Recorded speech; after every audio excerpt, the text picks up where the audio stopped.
Muitos já conquistaram na justiça o direito de alterar o sexo na certidão de nascimento, mas querem também mudanças no registro civil.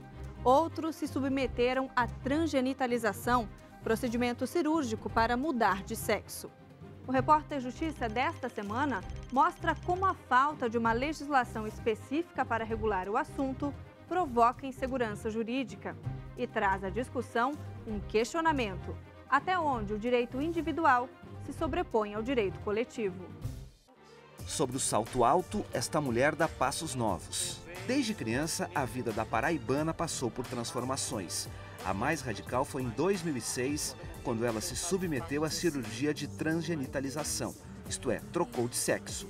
A carteira de identidade acompanhou e o Manuel, nascido homem 40 anos atrás, de acordo com o registro civil de nascimento, assumiu para sempre o prenome Manuela.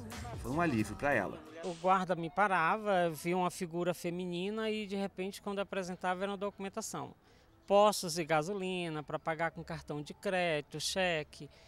Quando pedia a documentação, até um dia aconteceu uma coisa de um rapaz dizer assim: nossa, a senhora está usando um documento errado, não sei o que. Não, é realmente o meu documento. Até fazer a pessoa entender que aquele documento se tratava da minha pessoa, é complicado isso. Por isso mesmo, a Manuela não pensou duas vezes e foi uma das primeiras mulheres transgêneros a realizar a cirurgia de troca de sexo pelo Sistema Único de Saúde, o SUS.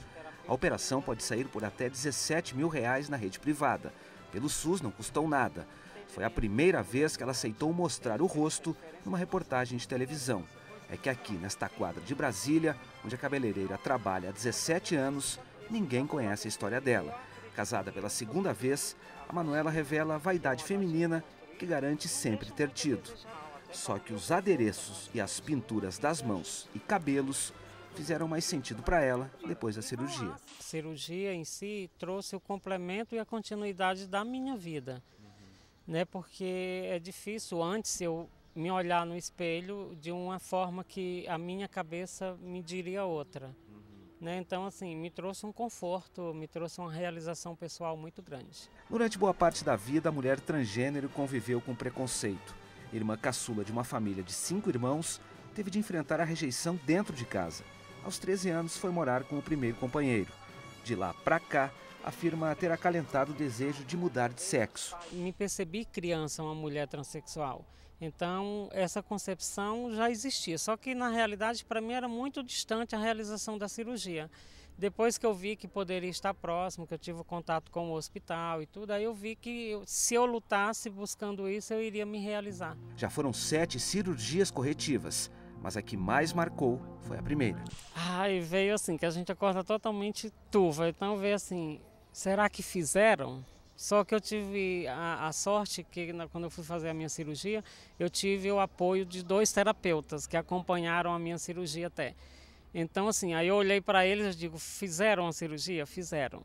Aí eu digo, então deixa eu ver amanhã. E eu fiquei esperando uma dor, que me falaram de uma dor, que era uma dor insuportável, e a dor nunca chegava, nunca chegava. Não é dolorido fisicamente, pelo menos assim, para mim não foi, né? No meu eu assim, eu não senti dor, desconforto pela cirurgia. O dolorido da cirurgia é a recuperação, que é uma coisa mais a longo prazo. Eu sempre digo para as meninas lá no grupo, porque assim, eu fiz terapia 5 anos para ir até chegar à cirurgia, porque pela lei pede 2 anos, né? Eu fiz 5. Mas continuo fazendo terapia, porque eu acho muito importante essa etapa da questão da gente ter que fazer a terapia para chegar à cirurgia. E eu sempre digo, até hoje mesmo, atualmente no grupo, quando eu vou, tem as meninas, ficam muitas dúvidas, né, muitas perguntas, eu digo, gente, se vocês não tiverem certeza de que vocês realmente são umas mulheres transexuais, não façam a cirurgia, porque é uma coisa irreversível, a gente não tem retorno para isso. Então, assim, só façam se tiverem certeza. Cirurgia realizada, identidade nova, 2 passos importantes na vida da Manuela. Mas nem tudo está completo. Tem muita coisa ainda para a gente conquistar, não temos todos esses direitos todos não, porque olha só, lá no cartório consta o motivo da troca do registro. Lá no hospital, eu fiquei sabendo agora há pouco tempo que mesmo fazendo parte do programa de transexuais, essas coisas todas, quando você chega à cirurgia, até mesmo que é um confronto e assim, a gente acaba caindo muito na contradição da justiça, da sociedade no geral, porque eles dizem assim, um dos quesitos que a justiça pede para que a gente se resolva civilmente é a cirurgia. E a gente passa por um processo muito longo para chegar à cirurgia. E quando você depara com isso, que você chega lá no hospital, o próprio SUS, eu não sei se é o SUS ou questão do hospital, porque assim, eu não tenho acesso a essas informações. Eu estou te falando o que eu ouvi dos médicos. É que se eu precisar do hospital, continuar sendo atendida no hospital, eu tenho que usar o meu nome masculino. O constrangimento é o mesmo de outros transexuais brasileiros. Muitos conseguiram na justiça a alteração do sexo na certidão civil, mas a mudança deveria constar no registro. Esse advogado diz que a falta de legislação específica para regular o assunto provoca insegurança. Traz uma certa insegurança porque, embora exista uma política pública, patrocinada pelo SUS, dando a possibilidade da pessoa de fazer a alteração de sexo, ainda não existe segurança de que o nome vai poder ser alterado, porque não existe nenhuma legislação determinando. Então é possível que essa pessoa faça a alteração de sexo, mas que busque o judiciário e algum juiz ainda negue ou outro juiz defira o pedido. Essas questões ainda estão sendo submetidas aos tribunais superiores, onde as jurisprudências deverão ser pacificadas. Para ele, no centro da discussão está mais uma vez o dilema: direito coletivo versus direito individual. A questão que se coloca agora é quanto aos efeitos dessa alteração do nome. Por exemplo, se a partir da alteração do nome, na certidão de nascimento, nos registros civis dessa pessoa, vai constar que o nome foi alterado por força de decisão judicial ou simplesmente vai constar o último nome que foi alterado.